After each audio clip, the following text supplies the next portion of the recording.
Welcome to the Black Appalachian Coalition's podcast entitled Black Re-Membering, where we will bring to you the heavy and the hope across the Ohio River Valley. We want to remember who we are, where we've come from. We want to speak to the oral history of what we've done, what we've achieved. We want to speak to the ills that we have experienced while also finding solutions to those problems, those issues. We want to deal with the narrative that has kept us deeply rooted in despair. Now we want to punch through that narrative and stand up and say, we are remembering our Black past, and we are rooted, and we are here to stay. Welcome to Black Remembering. We hope that you find your place, your space, and your voice in this podcast. Hello, beautiful people. Welcome back to Black Remembering Podcast, where we highlight the heavy and the hope. Tax season came and went with the quickness, and in our Tea on Taxes series finale live stream, we mentioned a shift into focusing on alternative economies. That shift is here. I'm Nita Jade. And I'm Nikita Burks-Hale, and today's episode is going to be an announcement about our new series. So this is your official welcome to the BLAC Alternatives Podcast series. Over the next 6 months, any episodes that are released that have to do with Black alternatives in this series will be categorized with a special cover art that shows what we're doing and what we're talking about. We're going to likely cover a myriad of topics that fall under the umbrella of alternative economies. What's an alternative economy, you ask? Well, let's get into it.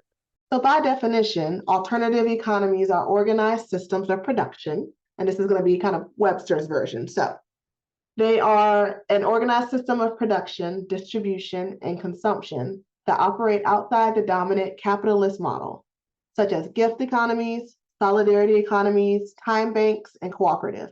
Alternative economies are ways people exchange goods and services outside traditional capitalism, focusing on community needs rather than profits. So if you said that to me in a conversation, I might blankly nod. I'll just smile and nod, stare at you. And then I'm going to ask you to what does that mean, to break it down even more. So here's the breakdown.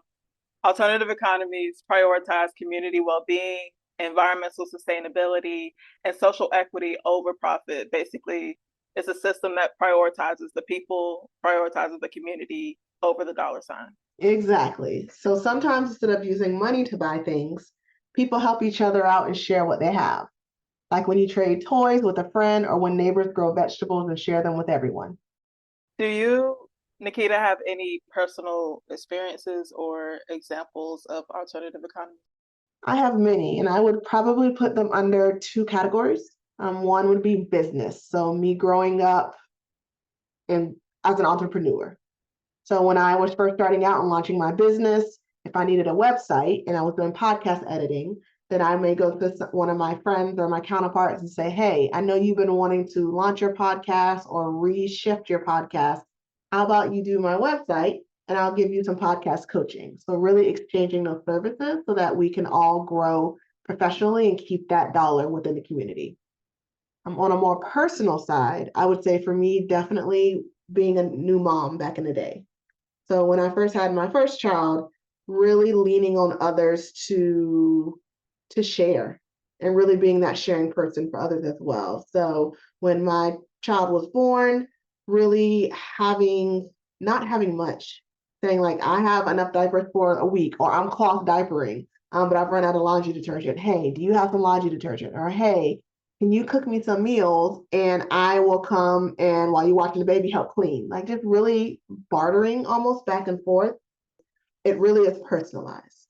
What I needed, I would ask for. And if folks could help me, then they would also ask for what they needed. And so it became this really personal, almost vulnerable exchange of I see you, I see what you are, what society may deem as lacking, but I got you. And we're going to figure this out and do this together. So for me, those are some examples about alternative economies that come to mind. Wow, that's beautiful. I think all of my examples have to do with food. Anyways, so I grew up in Western North Carolina, and there's like so many counties, but the ones that I'm more affiliated with are like Henderson County, Buncombe County. Henderson County is known for apple orchards. When it's not mountains, it's just flat apple orchards. There's even a an apple festival in the fall. Anyways, so growing up, this local church would come through, and they would drive like this old pickup truck, and the bed of it would be filled with all these reject apples. And it's like it wasn't much wrong with them. It's just they didn't pass whatever inspections they had to pass. So they were mostly just like bruised or a little bit ugly. But we would take those, we'll run out of my grandma's house with our little baggies and like fill our little baggies up with these apples, and we take them back in. And my grandma would figure out what to do with them. Either put them in our lunches, or a lot of them she would like chop up. She would make baked apples. She would put them into a pie, and we would like go around the neighborhood and like share with people. Well, one day, because Western North Carolina got the wilderness, my mama opened the front door and this black snake popped up, and like the head of it hit the bottom of her foot. She started screaming. So of course we lost it. And while we're over here like running around screaming, one of the neighbors sees us, and this is one of the neighbors we like shared a pie with. She got her grandson to come over, and he wrangled the snake off the porch for us and like took it to one of his friends or something. I don't know. I didn't ask. He just got rid of it. But that's one of my earlier memories, like something that we did just because we cared, just because it was a resource. It started with the church bringing these bruised apples, us doing something with them, sharing them with our neighbors, and then him coming and doing us his favor, because we would have been stuck in that house for I don't know how long. Another example is one fall we heard that this local grains farm had done its harvest, and invited everyone in the community to like come out and salvage whatever was left. We get there, we're picking all these grains and stuff. We got like collard greens, turnip greens, mustard greens, kale greens. We took all these big old bags full of grains to our church, and like by the end of service, all the grains were gone, and like just everybody just got in on them. And it was around like the holidays, so you got to like clean them, blanch them, put them in the freezer. Everybody has something for Thanksgiving and Christmas. So even though my examples are like focused around food, it's not just about food.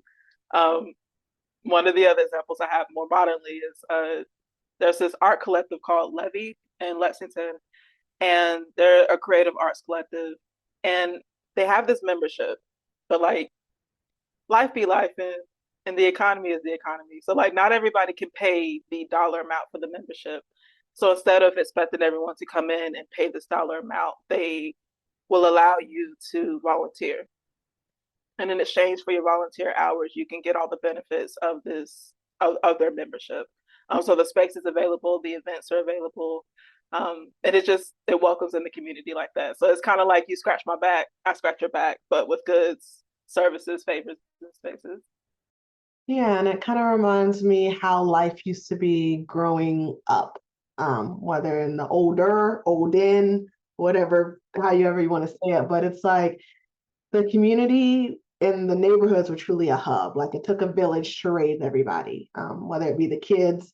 If your mom had to work, you got home, you knew that you couldn't do no shenanigans because the neighborhood is watching you. Or you knew if you came home and you needed food, you could go to the neighbor's house. Or there was always that neighborhood friend who would always end up at your house to eat dinner just because that's just the way it happened. And nobody asked why, or why nobody was ever at their home, but they were always at yours. And so this alternative economies, I think specifically for Appalachia and Black communities, is truly like our system of living and keeping in check and making sure that everyone is good to go.